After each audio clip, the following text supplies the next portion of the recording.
வணக்கத்தை தெரிவித்துக் கொள்கின்றோம். முக்கியமாக உங்கள் அனைவருக்கும் இந்த நேரத்தில் புதிய வருடம் பிறந்திருக்கிறது. அற்புதமான வருடமாக 2025 உங்களுக்கு அமைய வேண்டும். நம்ம எல்லா தமிழ் சொந்தங்களுக்கும் இந்த ஆண்டு ஒரு அற்புதமான ஆண்டாக அமைய வேண்டும் என்று இந்த நேரத்தில் மறுபடியும் நாங்கள் ஆண்டவனை வேண்டிக் கொள்கின்றோம்.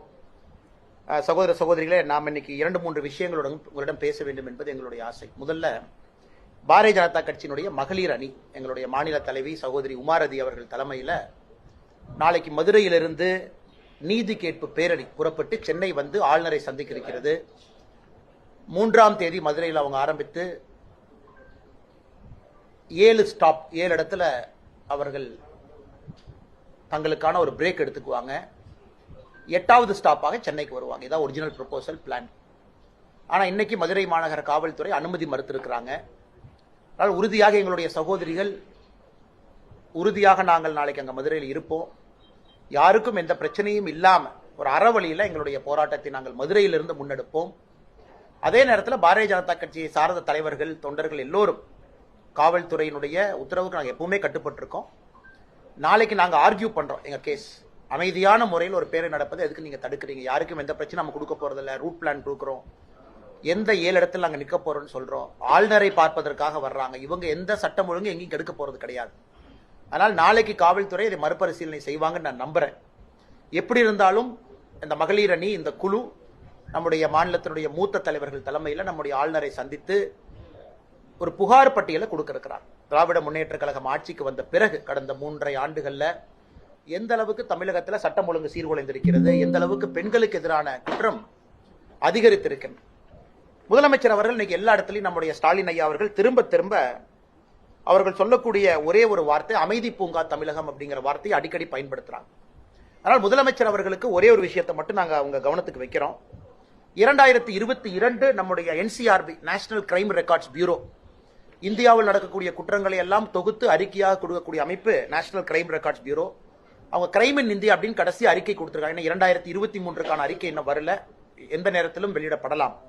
அந்த 2022 அதாவது திமுக ஆட்சிக்கு வந்து முழுமையாக ஓராண்டு காலம் முடித்த பிறகு தமிழகத்தில் முதல் ஆண்டுல மட்டும் திமுகவை பொறுத்தவரை, திமுகவினுடைய ஆட்சியை பொறுத்தவரை பெண்களுக்கு எதிரான குற்றம் 8.29% அதிகரித்திருக்கிறது. 2021 முடிவுக்கும் 2022 முடிவுக்கும். குறிப்பாக கற்பழிப்பு வழக்குகள் மட்டுமே 31.89% அதிகரித்திருக்கிறது. குழந்தைகளுக்கு எதிரான குற்றங்கள் 2021 4465, 2022 4968, அப்ப கிட்டத்தட்ட 8.5% அதிகரித்திருக்கிறது.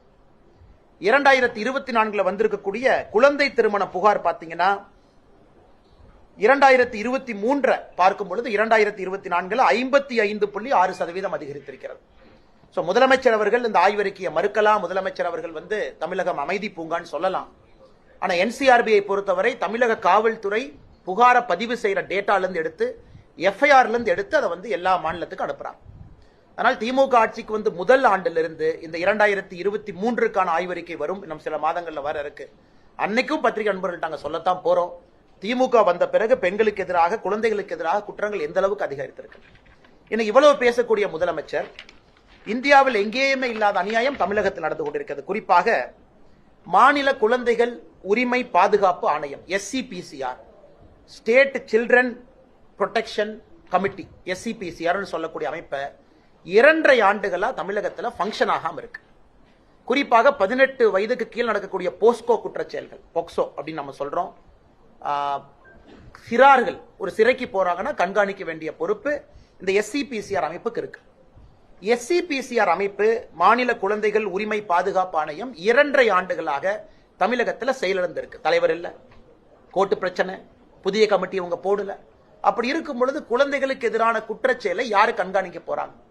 இவ்வளவு பேசக்கூடிய முதலமைச்சர், காவல்துறையை கையிலே வைத்திருக்கக்கூடிய முதலமைச்சர், தமிழகத்தில் ஒரு முக்கியமான கான்ஸ்டிடியூஷனல் பாடி SCPCR இன்னைக்கு வந்து ஃபங்க்ஷன் ஆகாம தமிழகத்தில் இருக்கு. இதுவும் முதலமைச்சர் கவனத்தில் இருக்கா இல்ல முதலமைச்சர் தெரியலையா?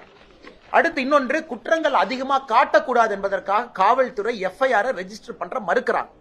இது உண்மை. கிராமத்திலிருந்து நகரம் வரை எல்லா இடத்திலும் காவல்துறைக்கு தெரியும் NCRB மானிட்டர் பண்றாங்க.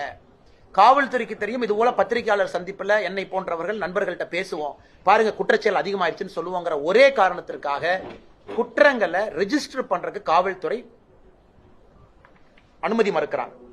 இதனாலதான் நீங்க பாத்தீங்கன்னா அயனாவரத்துல சமீபத்துல மனநலம் பாதிக்கப்பட்ட ஒரு பெண்ணுக்கு கயவர்கள் அத்தனை பேர் சேர்ந்து வன்கொடுமை அந்த குழந்தையின் மீது செய்தும் கூட போலீஸ் ஆபீசர்ஸ் வார்ன் பண்ணி அனுப்புறாங்க. இதெல்லாம் இந்தியாவில் எங்கேயுமே பார்க்க மாட்டோம். அதாவது வளர்ந்த மாநிலம் தமிழகத்திலிருந்து நாம் பேசிக் கொண்டிருக்கின்றோம். இது தொடர்ச்சியா நாம நிறைய விஷயத்தை பேசிட்டே போலாங்க. சென்னையில் இதே போல அண்ணா நகர் பகுதியில் 10 வயது மகளை இதே போல சண்டை போட்டு தான் எஃப்ஐஆரே ரெஜிஸ்டர் பண்ண வேண்டியதா இருந்துச்சு. தொடர்ந்து எல்லா இடத்திலும் கூட நேற்று கூட பாத்தீங்கன்னா திருநெல்வேலியில் இதே மாதிரி ஒரு கேஸ். எல்லா இடத்திலும் கூட ஒரு கட்சி நண்பர்களோ பொதுமக்களோ போலீஸ் ஸ்டேஷன்ல ஒரு ஃப்ரீ ரெஜிஸ்ட்ரேஷன் ஆஃப் எஃப்ஐஆர் நடக்கிறது இல்லைங்க. மக்கள் அப்படியே நடந்து போய் இதாங்க ஐயா கேஸ்னா உடனே ரெஜிஸ்டர் பண்றது கிடையாது. காரணம் இவர்களுக்கு தெரியும், குற்றச்செயல்கள் அதிகரிக்கும் பொழுது அவங்கள பஞ்சாயத்து பண்ணி பைசல் பண்ணி அனுப்பிச்சிட்டோம் அப்படின்னா நமக்கு குற்ற செயல்கள் பதிவு செய்யாத பொழுது யாருக்கும் தெரியாது. இதை நாங்கள் வன்மையா கண்டிக்கின்றோம்.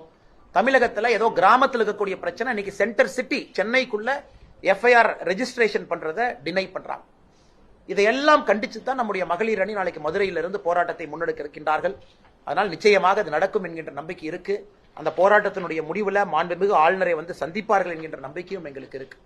இது முதல் பகுதிங்கண்ணா. இரண்டாவது உங்களுக்கு பிரஸ் மீட்ல நாங்க சொல்ல இருக்கிறதுங்கன்னா, இன்னைக்கு திமுக ஆட்சிக்கு வந்த பிறகு பஞ்சப்பாட்டு பாடுவது மட்டுமே அவருடைய முழு நேர தொழிலா இருக்கு.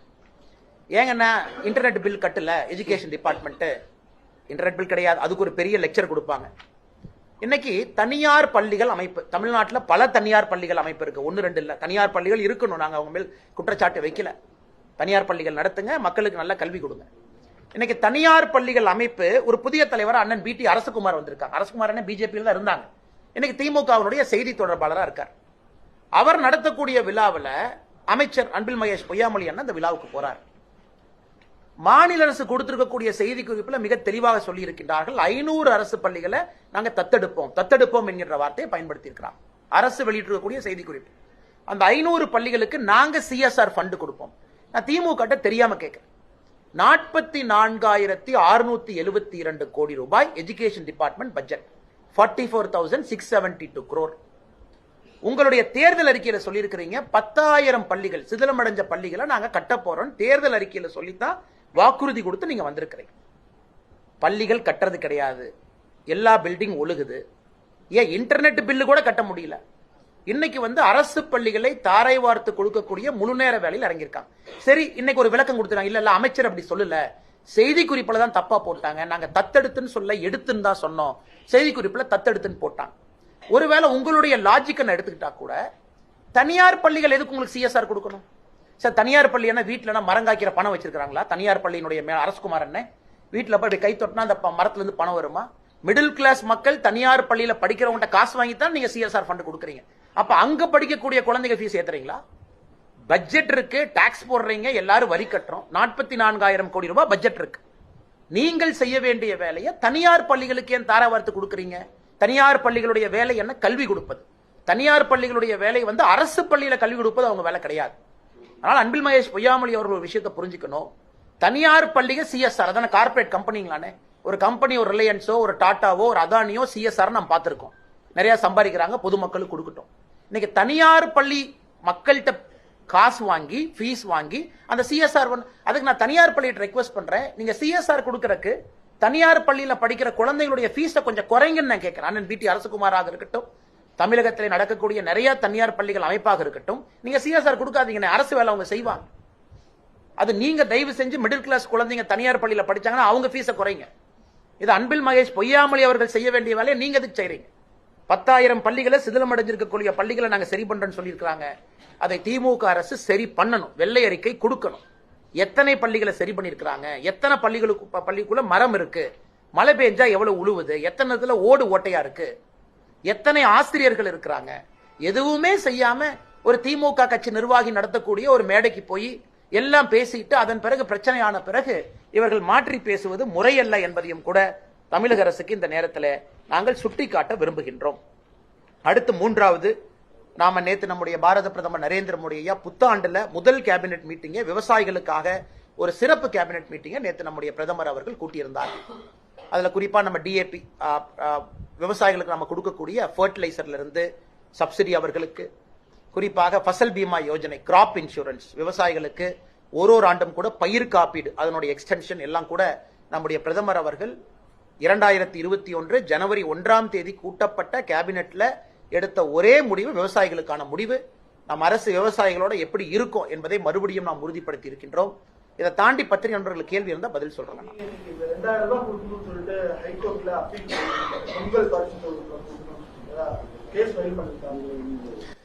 பாரதிய ஜனதா கட்சியை பொறுத்தவரை பொங்கல் பரிசு தொகை என்பது காலம் காலமாக ஆண்டாண்டுல மக்களுக்கு கொடுக்கக்கூடிய ஒரு பரிசு. எல்லா ஆண்டும் கொடுக்கறோம். இது இவர்கள் எங்கேயோ இருந்து புடுங்கி யாரும் கொடுக்கலீங்கன்னா, ஒரு அரசு பட்ஜெட் போடும் போதே அவங்களுக்கு தெரியும் இதற்கான ப்ரொவிஷன். ஏன்னா எல்லா வருஷமும் கொடுக்கிறோம். திமுக ஆட்சிக்கு வந்தவுடன் 21 தொகுப்பை கொடுத்தாங்க. அது உங்களுக்கு தெரியும்.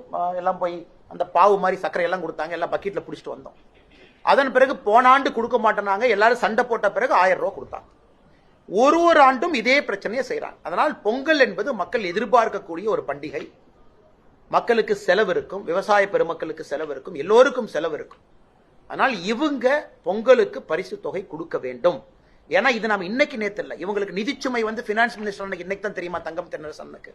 தங்கம் தென்னரசன் எங்க போயிட்டாங்க 6 மாசத்துக்கு முன்னாடி? லெஜிஸ்லேட்டிவ் அசம்பிளில பட்ஜெட் தாக்கல் செய்யும் பொழுது தங்கம் தென்னரசனுக்கு நம்பர்ஸ் தெரியாதா? இல்ல அவங்க தேர்தல் வாக்குறுதி கொடுக்கும் போது நம்பர்ஸ் தெரியாதா? எல்லோருக்குமே தெரியும். 1 லட்சம் கோடி ரூபாய் கடன் வாங்குறீங்க. போன ஆண்டு 90,000 கோடி கடன், இந்த ஆண்டு 1 லட்சம் கோடி ரூபாய் கடன் வாங்க போறீங்க. வாங்கக்கூடிய கடன் என்ன சார் பண்றீங்க? தெரியாம நான் கேட்கிறேன். நீங்க வாங்குற கடனை என்ன செய்றீங்கன்னு தயவு செஞ்சு சொல்லுங்க. வாங்குற இவ்வளவு கடன் வாங்கி உங்களால 1000 ரூபாய் கொடுக்க முடியலன்னா என்ன நீங்க அரசு நடத்தி கொண்டிருக்கின்றீர்கள்? 2000 ரூபாய் கொடுக்க முடியல. ஆனா பாரதிய ஜனதா கட்சியினுடைய வழக்கறிஞர் பிரிவு அவங்க போராட்டத்தில் இறங்கி இருக்கிறாங்க. விவசாயிகள் பிரிவு அவங்க போராட்டத்தில் அவங்க இறங்குவாங்க. எல்லா அமைப்புகளுக்கும் நாங்கள் அறிவுறுத்தி இருக்கின்றோம். இதை மக்கள்கிட்ட எடுத்துட்டு போங்க. இவர்கள் பொங்கல் பரிசு தொகை கொடுக்கும் வரை திமுக அரசை நீங்கள் விடக்கூடாது என்று வலியுறுத்தி இருக்கின்றோம். கல்வி விவகாரத்துல மத்திய அரசு மாநில அரசு மிரட்டுவதா அன்பி மகேஷ் அவர்கள் தெரிவிச்சிருக்காரு. அதாவது புதிய கல்விக் கொள்கையை ஏற்றால் தான் நாங்க நிதி கொடுப்போம், இல்லட்டா கல்வியை நீங்க மாநில பள்ளிகளுக்கு மாற்றுங்க இவங்க தரப்பு கேட்காங்க. எங்களுடைய பிள்ளைகளை நாங்க பாத்துக்கிட்டோம் சொல்லிட்டு அமைச்சர் விளக்கம். ஆனா இந்தியாவுல பாரதிய ஜனதா கட்சியை சாராத ஆட்சிகள் எத்தனையோ நடக்குதுங்கண்ணா. எல்லா ஸ்டேட்லயும் நடக்குது. எந்த மாநிலத்திலும் எழுப்பாத ஒரு புகாரை இங்க இருக்கக்கூடிய நம்முடைய அமைச்சர் பெருமகன் அவங்க எழுப்புறாங்க. PM ஸ்ரீ ஸ்கூல், அந்த 16,000 பள்ளிகள் நம்முடைய பிரதமர் கொண்டு வந்ததே புதிய கல்விக் கொள்கையினுடைய அம்சமாக, தனியா கொண்டு வரலீங்கன்னா. அதாவது பள்ளி கல்வியினுடைய தரத்தை உயர்த்த வேண்டும் என்பதற்காக PM ஸ்ரீ பள்ளி, அதுல 16,000 பள்ளிக்கூடம். எல்லா மாநிலத்துக்கும் சொன்னாங்க, நீங்க வேணுங்கிறத கேளுங்க, நம்ம கொடுக்கிறோம். தமிழகத்தினுடைய முதன்மை செயலாளர் அவர்கள் கடிதம் எழுதுறாங்க, எங்களுக்கு இவ்வளவு வேணும் கொடுங்க. எல்லோருக்கும் தெரியும், கடிதம் எழுதும் பொழுதும் சீஃப் செக்ரட்டரிக்கு தெரியும், அதுல நியூ எஜுகேஷன் பாலிசி தான் அதுல கொண்டு வர வேண்டும் என்பது எல்லோருக்கும் தெரியும். அதுல தமிழ்நாடு மட்டும் விதிவிலக்கு கிடையாது. அதே போல சர்வசிக்ஷா அபியான்ல எங்கேயுமே நம்ம பிக்ஸ் பண்ணல. சர்வசிக்ஷா அபியானுக்கு தான் அமைச்சர் பேசுறாங்க. SSAவை பொறுத்தவரை, அதாவது எந்த அந்த காம்பனண்டா இருந்தாலும் கூட யாரும் எங்கேயும் சொல்லல, நீங்க புதிய கல்விக் கொள்கையை ஏற்றுக்கொள்ளவில்லை என்றால் மத்திய அரசு உங்களுக்கு கொடுக்கக்கூடிய பட்ஜெட்டை கட் பண்ணிடுவாங்கன்னு எங்கேயும் சொல்லு. ஆனா ஒரு விஷயத்தை புரிஞ்சுக்கணும், புதிய கல்விக் கொள்கையில பல காம்பனன்ட் இருக்குங்க. பல காம்பனன்ட் ஸ்ட்ரீம் லைனிங். உதாரணத்துக்கு நீங்க ஸ்மார்ட் மீட்டர், மத்திய அரசு அவங்க இன்னைக்கு ரிஃபார்ம் சொல்றாங்க பவர் செக்டார்ல. இந்த ரிஃபார்ம்ஸ் நீங்க செஞ்சீங்க அப்படின்னா நாங்க இவ்வளவு பணம் கொடுப்போங்கிறாங்க. செய்யலினா பரவாயில்ல, நீங்க பணம் கிடைக்காது, உங்க வேலையை நீங்க பாத்துங்க, நீங்களே செய்யுங்க. ஏன்னா நீங்க எலக்ட்ரிசிட்டி ஒரு டிஸ்காம் ஒரு எலக்ட்ரிசிட்டி ஏஜென்சியும் பாத்தீங்கன்னா லட்சம் கோடி ரூபாய் லாஸ்ல இருக்கு. லட்சம் கோடி ரூபாய் டான்ஜெட்கோ உட்பட. அதுக்கு மத்திய அரசு சொல்றாங்க, நாங்க பொறுப்பு ஏத்துக்கிறோம், கவலைப்படாதீங்க, நாங்க உங்களுக்கு ஃபண்ட் கொடுக்கிறோம், கான்ஸ்டிடியூஷன் படி நாங்கள் கொடுக்க வேண்டும் என்கின்ற அவசியம் இல்லை, அரசியலமைப்பு சட்டத்தின்படி பணம் கொடுக்க வேண்டும் என்கிற அவசியம் இல்லை. ஆனா பவர் செக்டர் ரிஃபார்முக்கு நம்ம கொடுக்கிறோம், ஆனா நீங்க ரிஃபார்ம் பண்ணுங்க. அதையும் எப்படி பழி போடுறாங்கன்னா, மத்திய அரசு எலக்ட்ரிசிட்டி பில்லை ஏத்த சொல்றாங்க. அந்த மாதிரி தான் அதை நான் பார்க்கிறேன். எங்கேயும் மத்திய அரசு சொல்லவில்லை. இவர்கள் புரிந்து கொள்ள வேண்டும், புதிய கல்விக் கொள்கையில பல முக்கியமான திட்டங்கள் இந்தியா முழுவதும் அமல்படுத்தும் பொழுது தமிழகம் மட்டும் தனித்தீவாக இருப்பதற்கு வாய்ப்பில்லை. காரணம், எக்ஸாமினேஷன் பேட்டர்ன் மாறுதுங்கன்னா, ஹையர் எஜுகேஷன் பாடியினுடைய ரெகுலேட்டரி அட்டானமி மாறுது, கான்செப்ட் ஆஃப் UGC மாறுது, AICTE டெக்னிக்கல் எஜுகேஷன் மாறுது, மெடிக்கல் எஜுகேஷனுடைய ரெகுலேட்டரி ஃப்ரேம் ஒர்க் மாறுது. சோ ஒரு புதிய கல்விக் கொள்கையில இவ்வளவு விஷயங்கள் இருக்கு. அதுல ஒரு விஷயம் 2 மொழி கட்டாயம், 3வது மொழி ஆப்ஷனல். அதாவது தாய்மொழி கட்டாயம், ஆங்கில மொழி கட்டாயம், தமிழ் மொழி கட்டாயம், ஆங்கில மொழி கட்டாயம், 3வது மொழி ஆப்ஷனல். இது ஒரு காம்பனன்ட், இது மெயின் காம்பனன்ட் கிடையாதுங்க. இவங்க இந்த ஒரு பாயிண்டையே பிடிச்சிக்கிட்டு நான் ரெகுலேட்டரி ஃப்ரேம் ஒர்க் ஏத்துக்க மாட்டேன், நான் மத்திய அரசு புதிய கல்விக் கொள்கையில சொல்லியிருக்கக்கூடிய அவ்வளவு பெரிய டாக்குமெண்ட்ல அவ்வளவு விஷயம் சொல்லியிருக்காங்க. சரி, இவங்க சொல்ல வேண்டியதானே, எனக்கு இந்த மும்மொழி கொள்கை பிரச்சனை, அதை அப்புறம் பஞ்சாயத்து பண்ணிக்கலாம், மிச்சதெல்லாம் ஏத்துக்கிறேன்னு சொல்றதுக்கு என்ன பிரச்சனை உங்களுக்கு? நான் திரும்ப உங்களுக்கு அமைச்சு கேட்கிறேன், மிச்சதுல தமிழ்நாட்டுக்கு என்ன, திமுக அரசுக்கு என்ன பிரச்சனைங்கன்னா அவ்வளவு பாயினியரிங் விஷயம் இருக்கு. மும்மொழி கொள்கை 2026 எலெக்ஷன்ல பாத்துக்கலாம், யாருக்கு வேண்டும்னு முடிவு பண்ணலாம், யாருக்கு வேண்டாம்னு முடிவு பண்ணலாம். மத்திய அரசு கடிதம் எழுத வேண்டியதானே, எங்களுக்கு இந்த ஆப்ஷனல் லாங்குவேஜ் வேண்டாம். ஆனா தனியார் பள்ளியில 3 மொழி இருக்குல்ல, அதுக்கு என்ன சொல்லுவாங்க? அதனால் இது உப்புக்கு சப்பாக ஒரு காரணத்தை அமைச்சர் சொல்வதாகத்தான் நான் பார்க்கின்றனோ தவிர மத்திய அரசு எங்கேயும் அப்படி சொல்லவில்லை. மேடம் கொஞ்சம் சத்தமா சொல்லுங்க மேடம். சமீபத்துல சாவுபடி அந்த போராட்டம் இது பண்ணீங்கல்ல, தமிழ்நாட்டில் நடந்த விஷயங்கள் இருக்கு. சோ அது வந்து பேசிக்கா என்ன விமர்சனம் வருதா, அது உங்களுடைய பர்சனல் பரிகாரம் தொடர்பான விஷயத்துக்கு தான் வந்து அண்ணாமலை அவர்கள் செய்யறான்னு சொல்லிட்டு வைகோ அவர்கள் கருத்துல கூட அது ரசிக்கும்படியா இருந்துச்சு அப்படின்னு சொல்லிட்டு அவருடைய கருத்தை தெரிவிச்சிருக்காரு. அது மட்டும் இல்லாம திமுக எந்த காலத்திலிருந்து தமிழ்நாட்டில இருந்து இது பண்ண முடியாது, அப்படி இருந்து என் உயிர் இருக்கிற வரைக்கும் அதை நான் செய்யப்பட மாட்டேன் அப்படிங்கிற கருத்து. நான் உண்மையாலுமே வைகோ ஐயாவின் மீது ஒரு பெரும் மரியாதை வைத்திருக்கக்கூடிய ஒரு மனிதன். தமிழகத்துல ஒரு பெரிய எழுச்சியோடு ஒரு கொள்கையோடு அரசியல் நடத்த வேண்டும் என்று நடத்தி கொண்டிருந்த தலைவர் ஒருவர் திமுகவிலிருந்து பிரிந்து வெளியே வந்த பொழுது அவருக்கு கிடைத்த வரவேற்பு, அவரிடம் இருந்த மாவட்ட செயலாளர்கள், அவர் பேசிய பேச்சுக்கள்லாம் இன்னைக்கு வைகோ ஐயா திரும்ப பார்க்கணும்னு அன்போடு கேட்டுக்கிறேன். என்னுடைய அனுபவம் ரொம்ப குறைவு, ஆனால் வைகோ ஐயாவை நான் எந்த விதத்திலும் நான் கிரிட்டிசைஸ் பண்ண போறது கிடையாது. அதனால அன்னைக்கு திமுக வைகோ ஐயா எதிர்க்கணும்னு எதிர்க்கு நினைச்சார், அதைத்தான் நாங்க இன்னைக்கு நினைக்கிறோம். வைகோ ஐயா அவர்கள் ஒரு காலத்துல வெளியே வரும்பொழுது அத்தனை மாவட்ட செயலாளர்கள் வந்தாங்க, பெரிய நெடும் பயணம் தமிழகத்தில் எடுத்திருக்கிறாங்க. திமுகவை அவர் திட்டியதெல்லாம் ஒரு வீடியோ போட்டோம்னா இலங்கை தமிழர் இஷ்யூல இருந்து திமுகவினுடைய நடவடிக்கை தமிழகத்துல வைகோ ஐயா மாதிரி யாரும் திட்டிருக்க முடியாது. இன்னைக்கு அதே வைகோ ஐயா அவர்கள் என்ன சொல்றாங்கன்னா, நான் உயிரோடு இருக்கும் வரை தமிழகத்துல திமுக ஆட்சி யாரும் அகற்ற விட மாட்டேன். என்னை பொறுத்தவரை வைகோ ஐயா நல்லா இருக்கணும், 150 வருஷம் வாழணும். அவர் கண் முன்னால் 2026 நாங்கள் திமுகவை இங்கே இருந்து அகற்றி காட்டுகின்றோம். அதை வைகோ ஐயா பார்க்கத்தான் போறாங்க. ஆரோக்கியமான வைகோ ஐயா அதை பார்க்கணும். இரண்டாவது உங்களுடைய அரசியல் கட்சிகளை பொறுத்த வரைக்கும் மேடம் ஒரு விஷயத்தை புரிஞ்சுக்கணும், ஒரு சத்தியகிரக போராட்டத்தை யாருக்குமே புரியாது ஆரம்பத்தில். மகாத்மா காந்தி அவர்கள், நான் மகாத்மா காந்தியோடைய கால் நெகத்தினுடைய தூசுக்கு சமங்க. ஆரம்பத்தில் இல்ல மதுரையில வந்து நான் இந்த மாதிரி ட்ரெஸ் எல்லாம் போட மாட்டேன், காதி தான் போடுவேன்னா நிறைய பேருக்கு புரியல. ஏன் நான் ட்ரெயின்ல ஃபர்ஸ்ட் கிளாஸ்ல போக மாட்டேன், நான் 3rd கிளாஸ்ல தான் போவேன், யாருக்கும் புரியல. சோ மகாத்மா காந்தி அவர்கள் சவுத் ஆப்பிரிக்கால ஆரம்பிச்ச பல விஷயங்கள், இந்த பேப்பர் பர்னிங்ல இருந்து பாஸ் பர்னிங்ல இருந்து அவர் ஆரம்பித்த எந்த விஷயம் யாருக்கும் புரியல. ஆனா இன்னைக்கு நான் செருப்பு போடாம இங்க இருக்கிறேன், எனக்கு நான் சாட்டையால் அடித்துக் கொண்டேன். இது புரியவர்களுக்கு புரியும், திமுக காரங்களுக்கு எதுக்கு புரியணுங்க? அவங்களுக்கு புரியாது. அவர்கள் 2026 எலெக்ஷன் கவுண்ட் பண்ணதுக்கு அப்புறம் முதலமைச்சருக்கு புரியும், வாக்கு பெட்டி எண்ணிய பிறகுதான் அன்னைக்கு புரியும். அவருக்கு அது வரைக்கும் புரியாது. கிராமத்து மக்களுக்கு புரியும். கிராமத்துல கருப்பணசாமியை வழிபடுறவங்க, ஒரு கிராமத்துல காவல் தெய்வங்களை வழிபடுறவங்க, முருகபெருமான வழிபடுறவங்களுக்கு சவுக்கடி போராட்டம்னா என்னன்னு தெரியும். என்னுடைய தாத்தா செய்வாரு, எங்க குடும்பத்துல எல்லோரும் செய்வோம், நான் இன்னைக்கு அதை செய்யறேன். இது யாரும் தனிப்பட்ட முறையில நான் செய்வேன். எங்க ஊர் திருவிழாவுக்கு நான் தனிப்பட்ட முறையில செஞ்சுக்குவோம், அது பத்திரிகையிலயோ வெளியோ வர்றதில்லை. இது புதிதென கிடையாது, ஊர் திருவிழால எல்லாரும் செய்யறோம். இன்னைக்கு இதை பப்ளிக்கா செய்ய வேண்டிய அவசியம் என்னன்னா, இந்த செய்தி ஒரு சாதாரண மனிதனுடைய மனதுல ஒரு தாக்கத்தை ஏற்படுத்தும். அவங்க வீட்டுல சாப்பிட்றப்ப ஒரு கணவனோ மனைவியோ மிடில் கிளாஸ் நடுத்தர குடும்பம் ஒரு நிமிஷம் பேசணும். எதுக்கு இவர் அடிச்சுட்டாரு, இவர் அடிக்கிற தேவை இருக்கா, எதுக்கு பண்ணாங்க, அக்யூஸ்ட தான் பிடிச்சிட்டாங்களே அப்படின்னு அவர்களுக்குள்ள ஒரு விவாதம் வரும் பொழுது, சிஸ்டர் நீங்க நல்லா புரிஞ்சுங்க சிஸ்டர், எனக்கும் ஒரு பெண் குழந்தை வீட்டுல இருக்காங்க, 4 வயசு பாப்பா எனக்கு இருக்காங்க. நாம எல்லோரும் ஆசைப்படுறது என்ன, குழந்தை நல்லா படிக்கணும், அண்ணா யூனிவர்சிட்டி போகணும், அவ்வளவுதான். அதே போல அந்த பாப்பாவுடைய தந்தை தாயாரும் அதான் ஆசைப்பட்டிருப்பாங்க, என் குழந்தை அண்ணா யூனிவர்சிட்டியில படிக்கணும், ஹையஸ்ட் இன்ஜினியரிங் காலேஜ் தமிழ்நாட்டில்.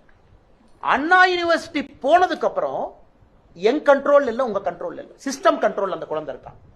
அண்ணா யூனிவர்சிட்டி வரைக்கும் அப்பா அம்மா நம்ம கூட்டு வந்துருவோம், எக்ஸாமினேஷன் படிக்கணும், கோச்சிங் இன்ஸ்டியூட் போகணும், எக்ஸாம் பாஸ் பண்ணணும், கவர்மெண்ட் ஸ்கூல்ல படிக்கணும், பிரைவேட் ஸ்கூல். என்னுடைய சாட்டையடி போராட்ட மக்களுக்கு என்ன சொல்றோம்னா, நீங்க தயவு செஞ்சு அரசியல் இருந்து ஒதுங்கி இருக்காதீங்க. அண்ணா யூனிவர்சிட்டிக்குள்ள ஒரு விஷயம் நடந்திருக்குன்னா சிஸ்டம் ஃபெயிலியர், சிஸ்டம் ஃபெயிலியர். இது சாதாரணமா ஒரு காட்டுக்குள்ள ஒரு குழந்தை நடந்து போகும்போது ரோட்ல கையவர்கள் பைக்ல, அந்த குழந்தையினுடைய சேஃப் ஸ்பேஸ், அந்த குழந்தையினுடைய இடம், அண்ணா யூனிவர்சிட்டி கேம்பஸ்ங்கிறது அந்த குழந்தையினுடைய சேஃப் ஸ்பேஸ். அந்த குழந்தை அவங்க சேஃப் ஸ்பேஸ்க்குள்ள அந்த பாப்பா இருக்கா, அதுக்குள்ள நடந்திருக்குன்னா சிஸ்டம் ஃபெயிலியர் தானுங்க. சிஸ்டம் ஃபெயில் ஆயிடுச்சு. அரசியல்வாதிகள் ஃபெயில் ஆகலாம், முதலமைச்சரும் ஃபெயில் ஆகலாம், ஆனா சிஸ்டம் தோக்கக்கூடாது. சிஸ்டம் தோத்துருச்சுங்களே, அக்யூஸ்ட கண்காணிக்கல, சிஸ்டம் என்ன பண்ணுச்சுங்க, குற்றவாளின்னு தெரியும், ஏன் நீங்க ரவுடி ரெஜிஸ்டர் வைக்கல, அவன் இதே குற்றம் பண்ணுவான்னு தெரியும், சிசிடிவி எங்க போச்சு? அப்ப லோக்கல் கோட்டூர்புரம் காவல் நிலையம் என்ன பண்ணிட்டு இருக்கு? அதனால் என்னுடைய சவுக்கடி போராட்டம் என்பது ஒரு நடுத்தர குடும்பத்தில் இருக்கக்கூடிய கணவன் மனைவிக்கு உணர்த்த வேண்டும், சிஸ்டம் தோத்து போச்சுங்க ஐயா, உங்க குழந்தைக்கு பாதுகாப்பு இல்லை. இது யாருக்கு புரியணுமோ அவங்களுக்கு புரியும். அதனால அரசியல் கட்சிகள் அது ஒரு விவாத பொருள். எல்லாம் வந்து கார்த்திக் சிதம்பரம் அன்னைக்கு காலையில் ஏதோ சொன்னார், எனக்கு ஏதோ ராசி இருக்காமா, இந்த ராசியை சேர்ந்திருக்கேன், சனி பயிற்சி நடக்குது, அவர் பண்றாரு. இன்னொருத்தர் சொன்னார் திருமாவளவன், இது வந்து காந்தியே இந்த மாதிரி பண்ணல, எனக்கு நகைச்சுவையா இருந்துச்சு, சொல்லிக்கங்க. திமுக இன்னொருத்தர் சொன்னாரு, எனக்கு ஏதோ பதவி வேணும்னு சொல்லிட்டு நான் அடிச்சுக்கிட்டேன். அதனால அட்லீஸ்ட் இதை பேசுறீங்கல்ல, அட்லீஸ்ட் எதிர்கட்சி நீங்க பேசுறீங்கல்ல, அதை யாராச்சும் டிவியில பார்த்தாங்கன்னா நீங்க நகைச்சுவையாக நகைப்பாக பேசினாலும் கூட அது தெரியாத 4 பேருக்கு போகணுங்கிறக்கா. அதனால் இதோட நான் சாட்டடி நிறுத்த போறது கிடையாதுங்க மேடம். நான் செருப்பு கழட்டி வீசியாச்சு. ஒரு தரையில நடக்கிறது எவ்வளவு கஷ்டம் எனக்கு தெரியுங்க. 6 டிகிரி டெல்லி குளிர்ல நடக்கணும். இன்னைக்கு தான் எனக்கு தெரியுது டாய்லெட் எவ்வளவு மோசமா இருக்கு. பப்ளிக் டாய்லெட், இதனால செருப்பு போட்டு போனேன். செருப்பு இல்லாம ஒரு பப்ளிக் டாய்லெட் போகும்போது எவ்வளவு மோசமா வச்சிருக்காங்க. தெருவில் நடந்து போனீங்கன்னா கண்ணாடிகள் அங்கங்க இருக்கு. இன்னைக்கு தெரியுது தெரு எவ்வளவு சுத்தமா இல்லை என்று. அட்லீஸ்ட் எனக்கு அது தெரிஞ்சிருக்குன்னு நான் உணர்ந்துக்கிறேன். அதனால் என்னை பொறுத்தவரை எடுத்த கொள்கையிலிருந்து பின் செல்ல போவது கிடையாது. இவர்கள் ஆட்சி அகற்றப்படும். மாண்புமிகு தலைவர் ஐயா வைகோ அவர்கள் உடல் ஆரோக்கியத்தோடு உள்ளுக்குள்ள ரசிச்சுக்குவார். வெளியோர் சொல்ல முடியாது இல்லைங்க. உள்ளுக்குள்ள வைகோ அண்ணன் 2026 அவரால் செய்ய முடியாததை நாங்கள் செய்திருக்கின்றோம் என்று ரசித்துக் கொள்ளும். தொடர்ந்து எதிர்கட்சியும் சட்ட ஒழுங்கு பிரச்சனையை காரணம் காட்டுறீங்க, ஆளுநர்களை மனு கொடுக்கிறீங்க. இப்போ இதை பயன்படுத்தி திமுக ஆட்சியை கலைக்கிறதுக்கு நீங்க என்ன அர்த்தம் கொடுத்தீங்களா? சார், நான் எப்பொழுதுமே ஜனநாயக முறையில ஒரு தனிப்பட்ட மனிதனாக, இந்த கட்சியினுடைய தொண்டனாக உண்மையை சொல்ல வேண்டும் என்றால் 356 என்பது காலம் கடந்து விட்டது. அது மோடி ஐயா ரொம்ப தெளிவா இருக்காங்க. இந்த 10 ஆண்டு காலத்துல நாங்கள் பயன்படுத்தவே இல்லை. மோசமான ஆட்சி மம்தா பானர்ஜி, மோசமான ஆட்சி இந்தியா. இன்னைக்கு திமுக சட்டம் ஒழுங்கும் அது பக்கத்துல ஆல்மோஸ்ட் ஈக்குவலா இருக்காங்க 2 பேரும். அறவழி 356 பயன்படுத்தினா எதுக்கு செருப்பு இல்லாம சுத்தணும்? எதுக்கு சாட்டை எடுத்து அடிச்சுக்கணும்? அறவழியிலே மக்கள் இவர்களை வீட்டுக்கு அனுப்ப வேண்டும் என்பதில் தெளிவா இருக்கும். ஆனால் எங்களை பொறுத்தவரை ஜனநாயகத்தினுடைய பதில் ஜனநாயகத்துல தான். இந்திரா காந்தி அம்மையார் அவர்கள் முதல்ல கேரளா போனாங்க. உங்களுக்கு ஸ்டோரி தெரியும். இந்தியாவிலே முதல் 356 எங்க பயன்படுத்தினாங்க? நம்பூதிரிபாத் ஆட்சியின் மீது, EMS நம்பூதிரிபாத் பார்த்துட்டு வந்து நேருட்ட சொன்னாங்க. என்ன சொன்னாங்க நேரு ஐயாட்ட? ரெக்கார்டட் டாக்குமெண்ட், எனக்கு அந்த ஆட்சியை பிடிக்கல அப்படின்னு. அதற்காக இந்தியாவிலே 356 பயன்படுத்த முதல் ஆட்சியே கம்யூனிஸ்ட் ஆட்சி. ஆனா ஆச்சரியம் என்ன, கம்யூனிஸ்ட் நண்பர்களும் திமுகவோட சேர்ந்து சட்டம் ஒழுங்கை கிரிட்டிசைஸ் பண்றாங்க இருக்காங்க என்பது மனம் ஒரு வழியை தான் ஏற்படும். ஞானசேகரன் மீது வந்து 20 வழக்கு இப்ப தகவல் சொல்றாரு. அண்ணா, இன்னைக்கு நான் கேட்கிறேங்கண்ணா, ஞானசேகரன் எங்க கட்சியிலேயே இல்ல. சரி, உதயநிதி ஸ்டாலின் இவ்வளவு பேசுறாருல, நீங்க அண்ணா யூனிவர்சிட்டி சிண்டிகேட் மெம்பரா உதயநிதி ஸ்டாலின் நீங்க இருந்தீங்க அமைச்சராவதற்கு முன்பு. சரி, சிண்டிகேட் மெம்பரா இருக்கும்போது நீங்க அண்ணா யூனிவர்சிட்டியில பேசின மினிட்ஸ் ஆஃப் மீட்டிங் ரிலீஸ் பண்ணுங்க. அண்ணா யூனிவர்சிட்டியில திரு உதயநிதி ஸ்டாலின் அவர்கள் எம்எல்ஏ ஆன பிறகு நீங்க அண்ணா யூனிவர்சிட்டி சிண்டிகேட்ல என்ன பண்ணுனீங்கறத மக்களுக்கு சொல்லுங்க. ஏன்னா அடுத்த முதலமைச்சர்னு மார்த்தட்டி கொள்றீங்கல்ல, நீங்க சிண்டிகேட் மெம்பரா. இன்னைக்கும் திமுக எம்எல்ஏ இருக்காங்களா? பரந்தாமன் இருக்காங்களா? இன்னைக்கு திமுக எம்எல்ஏ ஒருத்தவங்க இருக்காங்க சிண்டிகேட் மெம்பரா உதயநிதி ஸ்டாலினுக்கு பிறகு. அந்த எம்எல்ஏ என்ன பண்ணீங்க? உள்ள எத்தனை சிண்டிகேட் மீட்டிங் நடந்திருக்கு? எத்தனை சிண்டிகேட் மீட்டிங்ல நீங்க விஷயம் வச்சிருக்கீங்க? எதுவுமே. இவர்கள் சிண்டிகேட் மெம்பராக உதயநிதி ஸ்டாலின் அவர்கள் அண்ணா யூனிவர்சிட்டிக்கு இருந்தாங்க. அன்னையில இருந்து நாம பேசுவோம். ஆனால் இன்னைக்கு பரந்தாமன் அவர்களை பொறுத்தவரை கட்சியிலேயே இல்லைன்னு முதலமைச்சர் அப்படி தூசிய தட்டுற மாதிரி தட்டுறாரு.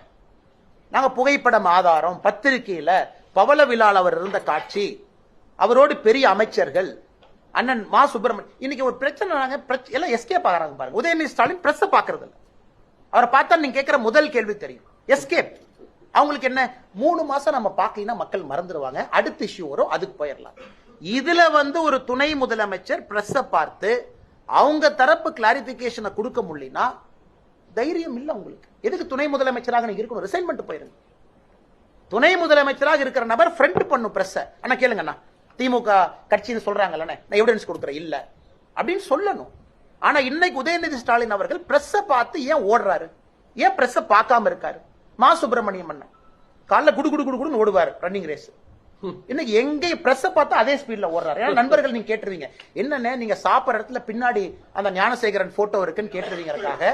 ஓட்டப்பந்தயத்திலே ஓடுகின்ற வேகத்தை விட மாசு ஒன்னு பிரஸ் பார்த்து ஓடுறாரு. அதனால சகோதரி, நான் தெரியாம கேட்கிறேன், எங்கள் குற்றச்சாட்டு திமுக கட்சியின் மீது புகைப்பட ஆதாரத்தோடு அவர் இருக்காரு, பகல் விழால பங்கேற்றிருக்காரு, இவ்வளவு விஷயங்கள் சொல்லியும் கூட ஒரு கட்சி அப்படியே லெஃப்ட் ஹேண்ட்ல நான் டீல் பண்ணிடுவேன், இதை மக்கள் மறந்துடுவாங்கன்னா எந்த அளவுக்கு அவர்களுக்கு ஒரு மன விஷயம் இருக்கும்? தமிழ்நாட்டு மக்களை டேக்கன் ஃபார் கிராண்டட். அடுத்த இஷ்யூ நடக்கும், இதை மறந்துடலாம், அடுத்த இஷ்யூ வந்தோடனே பேசிக்கலாம். இதைத்தான் நாங்க எதிர்க்கிறோம். நடுத்தர மக்கள் இதைத்தான் கேட்கணும்னு நாங்க சாட்டையடி நடத்துறோம். இந்த ரேப்பா முடிஞ்சிருச்சு, அடுத்த ரேப் வரும்போது பேசிக்கலாம். அடுத்த ரேப் இதை விட கொடூரமா இருக்கும், அதை பேசுவோம். அப்படித்தாங்க இன்னைக்கு நியூஸ் சைக்கிள் போகுது. அப்படித்தானே திமுக ஆட்சி நடத்துறாங்க. அடுத்து நடப்பது இதை விட கொடூரமா இருக்கும்போது இதை மறந்து விடுவோம். அது மறக்க கூடாது என்பதற்காகத்தான் இந்த போராட்டத்தை முன்னாடி பாமக விவகாரத்துல நீங்க போராட்டத்தை உயர்நீதிமன்றம் சொல்லியிருக்காங்க, ஏன் அரசியல் செய்றீங்கன்னு உயர்நீதிமன்றம் சொல்றாங்க? தெரியலங்க எனக்கு என்ன சொன்னாங்க.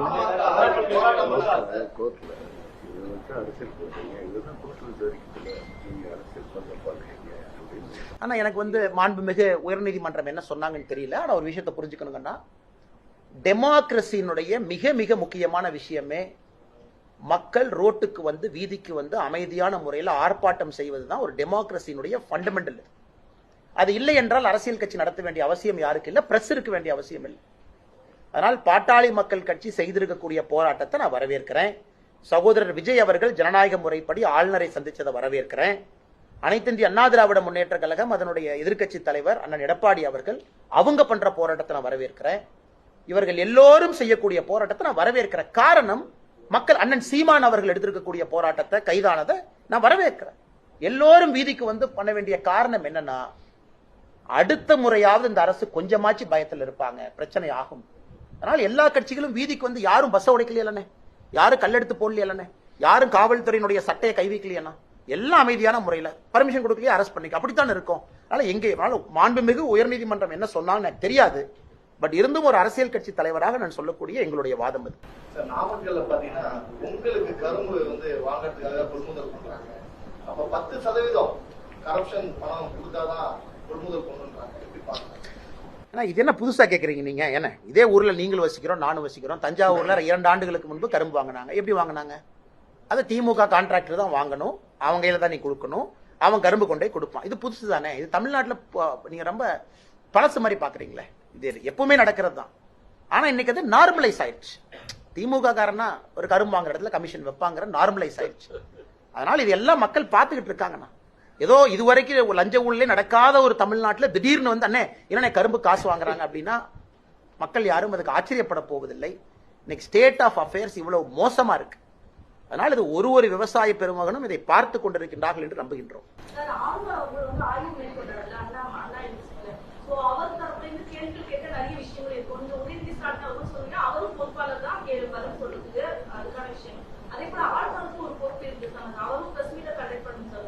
இதெல்லாம் புதுசா இருக்கு மேடம்.